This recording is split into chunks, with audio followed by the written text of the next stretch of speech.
before the headlines, before the manhunt, before the assassination of Gianni Versace.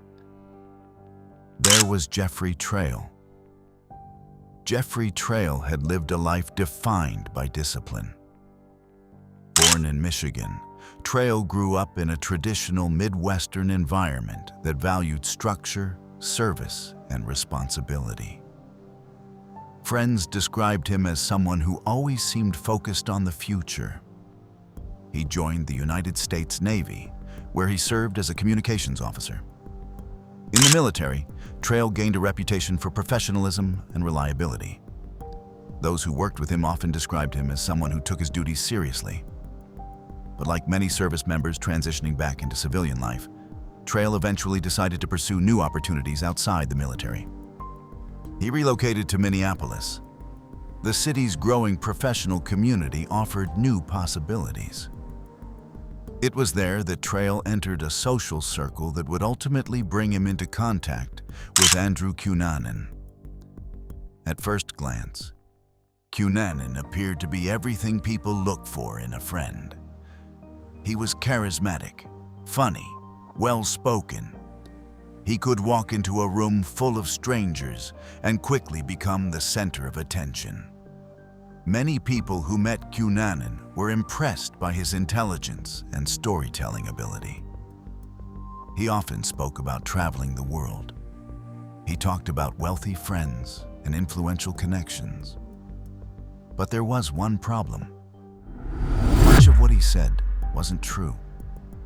Cunanan had developed a habit of inventing elaborate stories about his life. He often exaggerated his wealth.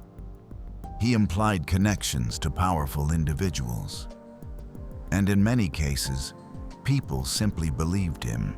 Jeffrey Trail was among the people who initially trusted Cunanan. The two men had known each other for several years. But their relationship eventually began to deteriorate. Friends later recalled growing tension between them. Some believed Trail had begun confronting Cunanan about the lies he told. Others believed the conflict was connected to social drama within their circle of friends. Whatever the reason, the relationship had become unstable. On April 27, 1997, Trail visited the apartment of architect David Madson. Madson and Cunanan were already inside. The three men had known each other socially. What happened inside that apartment would never be fully reconstructed. But investigators later pieced together a likely sequence of events. At some point during the evening, an argument erupted. Voices were raised, accusations were exchanged. The tension escalated. Then violence. Cunanan grabbed a hammer. What followed was an attack so brutal that investigators later described it as explosive. Trail was struck repeatedly.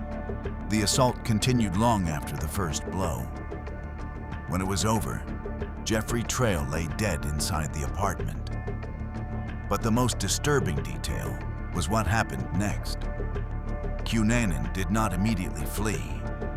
Instead, he wrapped Trail's body inside a rug and left it inside the apartment because the killing spree was not finished.